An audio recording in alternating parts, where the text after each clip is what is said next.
Hello friends, welcome back to my YouTube channel Sangeeta lifestyle. आज आपण मानकू ए वीडियोटा मु शेयर करिवार किछटा अछि खास जोटा कि आपण माने बहुत भल पाती मो जो वीडियो छाड़े देखिबा पई माने बेसिकली यूट्यूब हो इंस्टाग्राम हो वो जोटा निज ओन वॉइस रे जोटा क्रिएट करथे आपण मानकू सेटा पसंद आसी जे भलो व्यूज मध्ये सेथरे जाय जोटा कि मते भल लागे पर्सनली। तो मु आज कहिबी जोटा कि मो सत गोटे इंसिडेंट फेस हेइथिला और मु चाहूनी कि एमती किछि माने मो एज रो पिला माने किछि भूल करंदु। जेमती कि प्रथमे एक्चुअली मु गोटे को माने थंबनेल देखि तो आपण माने जानि परथिबे सो मु कहूछि एक्चुअली जोठी मु फसी जाइथिली केमती कोन आपण मानकू स्टार्टिंग रो कहूछि। तो मैं स्टार्टिंग रो कहूछि प्रथम कथा होछि कि फर्स्ट अपना आप आपण माने जानिथिबे अपना आप रे डिफरेंट टाइप रो जॉब पाई अप्लाई आसे।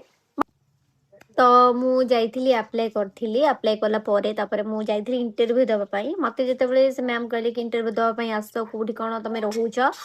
तो मु सेतेबेले पर्सनली पूरा तो मु जाइथिली इंटरव्यू देबा पई आउ सेठी मते से मैम कहले कि एमते हम ड्रेस कोड रहूची आउ एति की टाइमिंग रहूची सब कहिथिली। तो मु सेतेबेले सो एक्साइटेड आउ सेटा होची बेसिक्सटा होची कोटा कहले कि जेमति कि तमे आईआरडी थ्रू रे एग्जाम दोबे जो माने बजाज रे अछंती कि बजाज विषय रे जानि छथि तो बेसली जानि देबे कहले कि आईआरडीए थ्रू रे तमे रहिबो माने एग्जाम दबो एग्जाम देला परे बजाज रे तमे जॉइन करबो। तो आईआरडी थ्रू एग्जाम ऊपर मोर टोटली नॉलेज ही नै सेतबेले मोर सेमेस्टर चलथिला तो मु सेतबेले जॉब मोर रिक्वायरमेंट थिला। तो मु सेतबेले खोजुथिली तो मते जेतु मिलुची तो अपॉर्चुनिटी मते खुशी लागबो ऑब्वियसली। तो मु मते से पर्यंत भी कहि नाती कथाटा कोन केमती तागु कोन कोन हुई इते डिटेल्स मते शेयर करनाती। तो जेतिकी भी कहिचंदी मु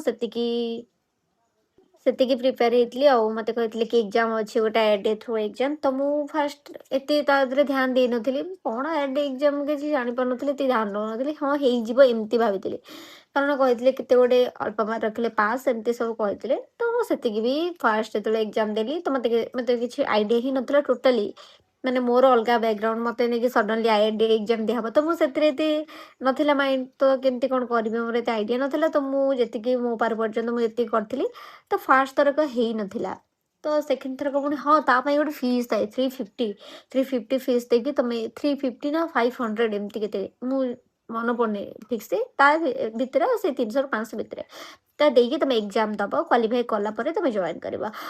जॉइन तो तांकर संग संग आपण माने जो माने जानथे भलसे तो जॉइन होजे मु कहि दउजी आपण माने जति भी कोन से पिला अपना आप रे अप्लाई करि बजाज रे जाउचंदी देखिबे सब बेले तांकर जॉब अवेलेबल एमती को माने हायरिंग सब बेले हायरिंग कर देथिबे बाजाज रे पसिया पई पिला। तो बाजाज लाइफ इंश्योरेंस तो ता कथा हम कहथले। तो सेठी गला परे से माने गोटे थ्रो रे नउचंदी कोन करचन जानचंदी माने किछि बेसिकली काम नै तांकर खाली तांकर किछि भी काम नै खाली रिक्रूटमेंट करिवे काम होची सेइटा बस केमिति कोन खाली पिला आनिबे पिलांको थ्रो रे ही काम होची एइडा ही ताकर माने। तापर मु गली एग्जाम देली प्रथम थर एग्जाम हेलानी मन पूरा डिसअपॉइंट हे गली मु। तो डिसअपॉइंट होला परे मु कहली नहीं आउ थरे दबा ट्राई करबा। तो नेक्स्ट सेकंड टाइम एग्जाम देली सेकंड टाइम जो एग्जाम टा मु देली सेइटा कि मु पूरा निज पर्सनली पूरा बहुत प्रिपरेशन हे प्रिपेयर हे जाइथिली तो मु जाई कि देली देला परे फाइनली एग्जाम क्लियर। तो मु हडू सेतबेले जॉइन कली कहली कि मैम केबे जॉइन करबी केमती को सेटिंग करी मते कहिले मु हडू कोन कली ना शिफ्ट ऑलरेडी करी बोली बहुत टेंशन थिली शिफ्ट भी करी नथिली। तो मु जाई कि फर्स्ट जॉइन तापर आस्ते आस्ते मु शिफ्ट कली मे बे हां तापर मु शिफ्ट कली तापर कला परे तापर जाई कि मु जॉब रे जॉइन कला परे प्रथमे जो तले गली मते टिके नर्वस लागुथे बहुत सारा लोक एते लोक बाबारे लक्ष्मी सागर जोटा सेटा कथा कहूँ एते सारा लोक सेठी बाजाज रे ता खाली रिक्रूटमेंट तापर तापर पिला खाली इंटरव्यू पे आस्तंती कारण ताकर 19,000 लेख मेंशन हे जाइथे कि जॉब रे आपण सैलरी पाइबे पिला खुशी 19,000 20,000 टका सैलरी पाइबे इंसेंटिव अछि 20-25,000 पिला खुशी पिला माइंड रे किछ पुरेबार नै गले मु भी समती जाइथिली सही आसरे।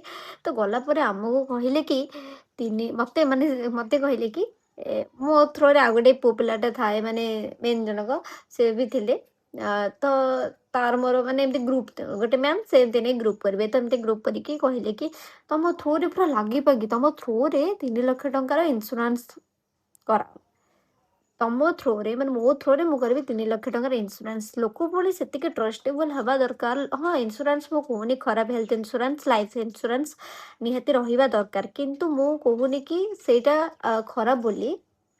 ବାକି ଏବେ ତ ନିହାତି ସମସ୍ତେ କରୁଛନ୍ତି, ଆପଣମାନେ ଜାଣିଥିବେ କେତେ ହେଲ୍ପଫୁଲ୍। ତାପରେ କାରଣ ଆମକୁ ଡିଟେଲ୍ସରେ କହିଦେବା କଥା। ମୋ ମୋଟିଭଟା ହେଉଛି ଏଇଟା କି ଆପଣମାନେ ଯଦି ସେଇଟା କହିଦେବା କଥା କି 3 ଲାଖର ଇନ୍ସୁରାନ୍ସ କଲା ପରେ ଯାଇକି ଆପଣଙ୍କୁ ମନ୍ଥଲି ପେମେଣ୍ଟଟା ମିଳିବ ନା। 3 ମାସ ଟ୍ରେନିଂ ଭିତରେ ତୁମେ ପୁଣି କହିଛି କି 3 ମାସ ଟ୍ରେନିଂ ଭିତରେ 6,000 ଟଙ୍କା ମିଳିବ। ସେତିକି ବି ମିଳିଲାନି। ତ 3 ମାସ ଟ୍ରେନିଂ କ'ଣ କଲେ ନା ତାପରେ କହିଚାଲିଲେ କି ମାନେ କର କେମିତି କ'ଣ ଏନି କଷ୍ଟ, ଆକୁ କଲ୍ କର ତାକୁ କଲ୍ କର, ତୁମ ପର୍ସନାଲି କଲ୍ କର, ବାପା କଲ୍ କର, ଘର ଲୋକଙ୍କୁ କଲ୍ କର, ତାକୁ କୁହ ଆକୁ କୁହ। ଆରେ କିଏ ଆମ ଉପରେ ବିଶ୍ୱାସ କରିବ? ମୁଁ ଦେଖ ମୋ ଏଜ୍ ସଟନ୍ ଏଜ୍ ହେଉଛି ସେତେବେଳେ କେତେ ଥିଲା 21 ଥିଲା। ତ ମୋ ଉପରେ କିଏ ଟ୍ରଷ୍ଟ କାହିଁ କରିବ? କେତେ ମାନେ ଇଏ କରିବ ମାନେ ସାଙ୍ଗେ ସାଙ୍ଗେ ମୋତେ ଟ୍ରଷ୍ଟ କରିକି ଲକ୍ଷେ କି 3 ଲକ୍ଷ ଟଙ୍କାର ଇନ୍ସୁରାନ୍ସ ଜଣେ କରେଇଦେବ, ଏମିତି ତ କରିବନି ନା। ସେଇଟା ହେଉଛି ମ୍ୟାଟର୍। ତ ସେ ମୋତେ ସେ କଥା କହିଲେ ତ ମୁଁ କହିଲି ନାଇଁ ମୁଁ ପାରିବିନି ମ୍ୟାମ୍। ସେ କିନ୍ତୁ କହିଲେ କୋସିସ୍ କର, ଟ୍ରାଏ ତ କର, ମାନେ ତୁମ ଘର ଲୋକଙ୍କ ଥ୍ରୋରେ ହଉ ଅଲଗା ଥ୍ରୋରେ ହଉ। କିନ୍ତୁ ସେତିକି କାପାବୁଲ୍ ନୁହନ୍ତି। ଯେତିକି ସେତିକି କାପାବୁଲ୍ ଆମେ ଥାଆନ୍ତୁ କି 3 ଲକ୍ଷ ଟଙ୍କାର 5 ଲକ୍ଷ ଟଙ୍କାର ଆମେ ଇନ୍ସୁରାନ୍ସ କରିଦିଅନ୍ତୁ, ଆମେ କ'ଣ ପାଇଁ ଜବ୍ ପାଇଁ ଆସିଥାନ୍ତୁ? ତ ଏଇଟା ବି ସତ କଥା। ତ ମୋ ଥ୍ରୋରେ ଆଉ ଜଣେ ଯେଉଁ ଭାଇ ବି ଥିଲେ ସିଏ ବି ମାନେ ତାଙ୍କର ବି ଟିକେ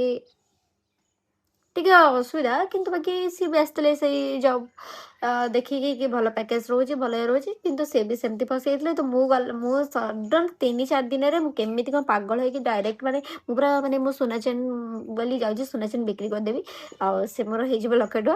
ଆଉ ଗୋଟେ କାହାକୁ ପୁରା କହି ଜଣେ ଭାଇଙ୍କୁ କି ଭାଇ କୁହ ତାଙ୍କୁ ଇନ୍ସୁରାନ୍ସ କରିବେ, ଏମିତି କହିଲି, ବହୁତ ଟ୍ରାଏ କଲି, ହେଲାନି।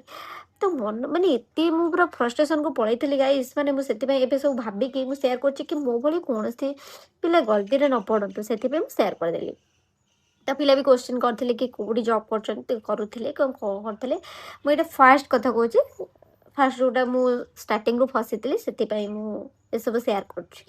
ତ ଏମିତି ଫସିବେନି। ଆପଣ ଯଦି କରୁଛନ୍ତି ଦେଖିକି ଆପ୍ଲାଏ କରିବେ। 350 ଟଙ୍କା ଗୋଟେ ଜାଗାରେ ଫିସ୍ ମାଗୁଛି, ଗୋଟେ କନସଲ୍ଟାନ୍ସ କମ୍ପାନୀ ଥାଏ, ସବୁ ପ୍ରକାର ଅଛି। ଆପଣ ଦେଖିକି କରନ୍ତୁ, ଦେଖିକି ଯାଆନ୍ତୁ। ଫାଷ୍ଟ ତ ନିହାତି ଅସୁବିଧାରେ ପଡ଼ିବେ, ତ ଦେଖିକି ଆପ୍ଲାଏ କରିବେ। ଓବିୟସ୍ଲି କିଏ ଯଦି ରେଫରେନ୍ସରେ କରୁଛନ୍ତି ଆହୁରି ବେଟର୍ ମୋ ମତରେ। ତ ମୁଁ ଏମିତିକି ଫସିଯାଇଥିଲି। ତାପରେ 3-4 ଦିନରେ 4-5 ଦିନ ରହିଲା ପରେ ମୋ ମୁଣ୍ଡ ଏତେ ଖରାପ ହେଲା, ମାନେ ଖାଇବା ପିଇବା ସବୁଥିରେ ପ୍ରୋବ୍ଲେମ୍ ହେଲା। ମୁଁ ସେଠୁ କେମିତି ସ୍କିପ୍ କରିବି ମୋ ମାଇଣ୍ଡରେ ଆଉ ପଶିଲାନି। ତ ମୁଁ ସାଙ୍ଗେ ସାଙ୍ଗେ ସେଠୁ ପଳେଇ ଆସିଥିଲି। ତାପରେ ଅଲଗା ଜାଗାରେ ମୁଁ ରହିଲି, ରିଅଲ୍ ଇଷ୍ଟେଟ୍ର ମୋର ଏକ୍ସପିରିଏନ୍ସ ହେଲା। ତ ମୁଁ ସେଠି ସାଙ୍ଗ ଥ୍ରୋ ଏମିତି ସବୁ ତାପରେ ଅଲଗା ଅଲଗା ଷ୍ଟେଜ୍ ଚାଲିଲା, କିନ୍ତୁ ବାସ୍ ସେଇଟା ମୁଁ ଫସିଯାଇଥିଲି। ମୁଁ ସେଇଟା ସେୟାର କରିବାକୁ ଚାହୁଁଥିଲି। ତ ମୁଁ ଭାବିଥିଲି ଦିନେ ନା ଦିନେ କହିବି, ରିଭିଲ୍ କରିବି। ତ ମୋ ମାଇଣ୍ଡକୁ ଆସିଲା, ମୁଁ ଭାବିଲି ଆପଣମାନଙ୍କୁ ଜଣେଇଦେବି। ସୋ ଯେଉଁମାନଙ୍କୁ ହେଲ୍ପଫୁଲ୍ ହେବ ତ ଆହୁରି ଭଲ କଥା, ଆପଣମାନେ ଏମିତି ଆଉ ଶିକାର ହେବେନି। ସୋ ଆଜି ପାଇଁ ଏତିକି, ଆଜିର ଭିଡ଼ିଓ ଏତିକି। ରହିଲି, ନମସ୍କାର, ଜୟ ଜଗନ୍ନାଥ।